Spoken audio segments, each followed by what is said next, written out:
వచ్చింది. బాలయ్య కూతుర్ని పెడదాం అనిపించింది. ఆవిడకి రెమ్యునరేషన్ ఎంత ఇచ్చారో, ఆవిడ ఊరికి యాక్ట్ చేసిందో తెలియదు కానీ సచ్ ఏ బ్యూటిఫుల్ యాడ్ ఎక్కడికో వెళ్ళిపోయింది.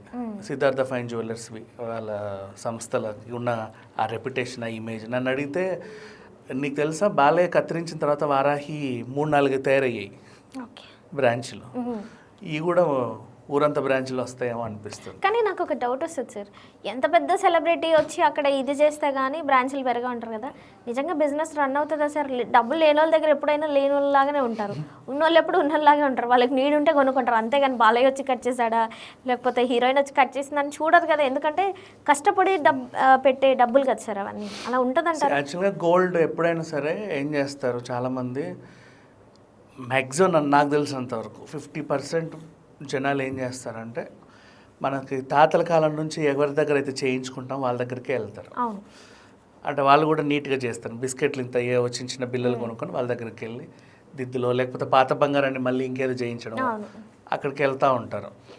పెద్ద పెద్ద స్టోర్స్కి వెళ్ళరు.